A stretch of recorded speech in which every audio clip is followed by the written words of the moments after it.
তুমি তোমার মার সাথে এভাবে কেন কথা বলবে? এটা তোমার মা সম্মান দিয়ে কথা বলবে, ভালোভাবে। শোনো ভাই, শোনো, তুমি ইলিশ মাছ কয়টা খাবা? ভাই শোনো, সে এরকম কথা কেন বলতেছে? ওর পাক্কা মারি ডোল তুলা না।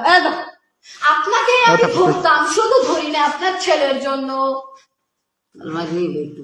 আবার যদি কখনো ওখানে আপনি যান ওই রাস্তা দিয়ে, অবশ্যই আপনাকে ধরবো।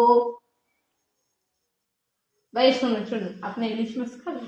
আমি ইলিশ মাছ খেতে চেয়েছি। শুধু ইলিশ মাছ? ইলিশ মাছ ভেজে ভাত দিবে এক বাক্স, মানে এক বল।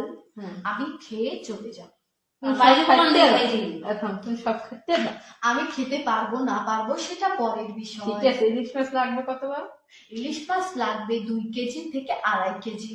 ও মা গো, কামু কই ও আল্লাহ। আপনার কে হয়? সে যখন আমাদের মাছটা নষ্ট করলো তখন আপনার মনে হয় না যে ও মা গো, সেই মাছটা আমাকে দাও। সেই মাছটা তো পুড়ে কয়লা হয়ে গেছে তার ঘৃণার শোনার পরে। তোমার কয়লা হয়েছে কোন জায়গায়? কয়লা হয়েছে সেটাকে আপনি দেখতে পারবেন। আমি যদি ওর শরীর থেকে এখন বেরিয়ে এখানে থাকি, আপনি কি আমাকে দেখতে পারবেন? বেরোই যাও তো তুমি।